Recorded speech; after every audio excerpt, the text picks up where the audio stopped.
నమస్తే. శ్రీ విష్ణు ప్రజెంట్ వచ్చేసి అయితే ఒక ఇష్యూలో ఇరుక్కున్నాడా అనిపిస్తుంది నాకైతే. అంటే ఇష్యూ ఏంటిది అని చూస్తే క్రైస్తవులందరూ కలిసి ఈయన సినిమాలు బ్యాన్ చేద్దాం, ఈయన మనకు అందరికి ఎగనెస్ట్గా సినిమాలు చేస్తున్నాడు అని చెప్పేసి అయితే ఒక పోస్ట్ వైరల్ అవుతుంది. సో సోషల్ మీడియాలో నేను చూసిన. అయితే ఏంటంటే ఈయన అంటే కొన్ని సినిమాలు కాదు, స్వాగ్ అని ఒక సినిమా వచ్చింది.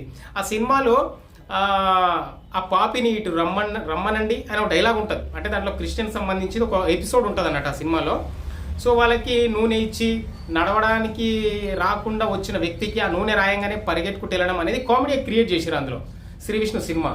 సో అది దృష్టిలో పెట్టుకుని తర్వాత రీసెంట్గా సింగిల్ అనే సినిమా రిలీజ్ అయ్యి హిట్ అయింది, బ్లాక్ బస్టర్ అయింది, మంచిగా రన్ అవుతుంది ఇది. సో దీంట్లో కూడా ఒక చిన్న సీన్ పెట్టారు. అది కూడా వెన్నెల కిషోర్ ఏం చేస్తాడంటే ఆ చర్చి గెటప్ ఏదైతే ఉంటుందో అది జస్ట్ అది వాళ్ళు ఒక డ్రెస్ కోడ్ ఉంటుంది కదా లేడీస్ వేసుకునేది, సో అది వేసుకుంటాడు అన్నట్టు.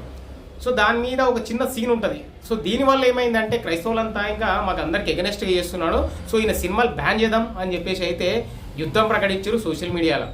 సో వాళ్ళకు ఒకటే మనం చెప్పాలి ఏంటంటే సినిమాని సినిమాలాగా చూడండి, అంతేగాని ఎంతసేపు మా క్రిస్టియన్స్ అన్నారు వాళ్ళని అన్నారు అని కాదు. అక్కడ ఏదైతే జరుగుతుందో ఇప్పుడు కొన్ని చర్చిలలో మనం చూస్తూ ఉంటాం, నూనె కాలకు రాసినట్టు లేకపోతే ఏదో చేసినట్టు కుంటుకుంటూ వస్తాడు, వాడిని రన్నింగ్ చేసుకుంటూ వెళ్తాడు. అది కూడా నమ్మేటట్టు ఉందా?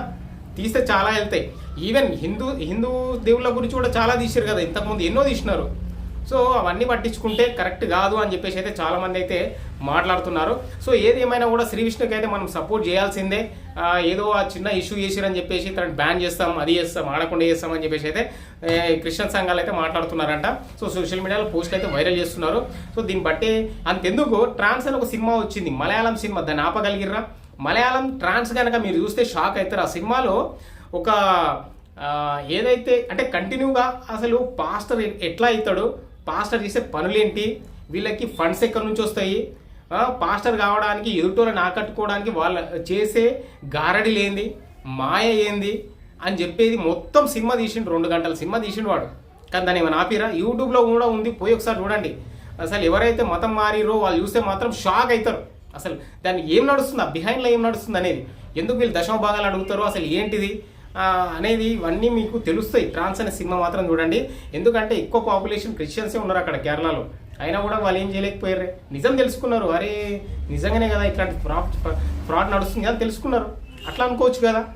సో ఇది అయితే ఏంటంటే ఇంకా ఓవరాల్ చూసుకుంటే ఒకటే అబ్బాయి ఏం లేదు, శ్రీ విష్ణుకి అయితే సపోర్ట్ చేయాల్సిందే మనం, పెద్దగా దాన్ని పట్టించుకోవాల్సిన అవసరం లేదని చెప్పేసి మనం అయితే చెప్తున్నాం ఆయనకి. సో మూవ్ ఆన్ కంటిన్యూ అయిపోవచ్చు. ఇంకా దాంట్లో తప్పుడు పట్టడానికి అయితే ఏం లేదు, కానీ వాళ్ళు మాత్రం అంటున్నారంట బయట